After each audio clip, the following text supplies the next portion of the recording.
गौरव मित्तल जी अजमेर से। महाराज जी आपके चरणों में कोटि कोटि प्रणाम। महाराज जी, कर्म बड़ा या धर्म, दोनों के बीच द्वंद्व को कैसे सुलझाएं? आप समझ ही नहीं पा रहे। धर्म से ही कर्म जो किया जाता है वही कर्म है, नहीं तो कुकर्म है। जो धर्म रहित किया जाता है उसे कुकर्म कहते, उसे कर्म थोड़ी कहते।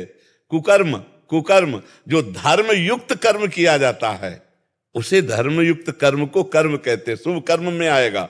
और जो धर्म से रहित कर्म है वो तो कुकर्म है। तो आप क्या समझते हैं कि कर्म बड़ा कि धर्म बड़ा?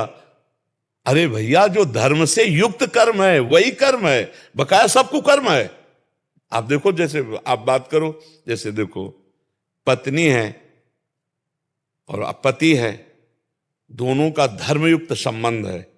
जो पत्नी के साथ क्रिया है वो धर्मयुक्त है, इसलिए पाप नहीं है।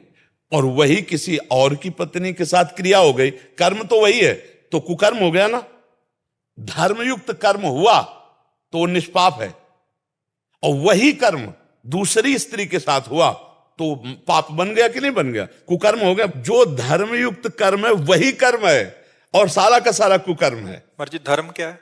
धर्म जो शास्त्र और संत महात्मा जिसका प्रवचन करते हैं, निर्णय करते हैं, तस्मात् शास्त्रम प्रमाणम ते कार्याकार्यो व्यवस्थितो।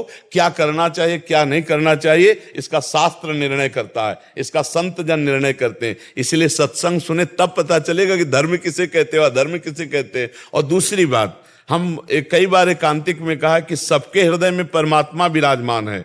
जो ही अधर्म करने चलोगे तो पहले एक झीनी सी आवाज आएगी, ए गलत करने जा रहे हो, ये पाप है। अब उसे ना सुनो तो कर डालो मनमानी, फिर वो हो जाएगा। अंदर सबको भगवान संकेत करते हैं। आप देखना कभी गलत की जब आप कोई बात सोचोगे तो ये अंदर आ जाएगा, ये गलत है।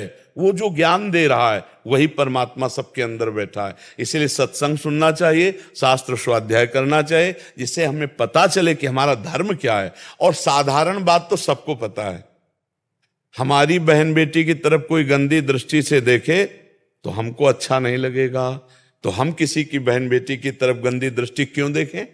हमारा कोई अपमान करे तो हमें अच्छा नहीं लगेगा, तो हम दूसरे का अपमान क्यों करें? हमारी कोई चोरी करे, बेईमानी करे,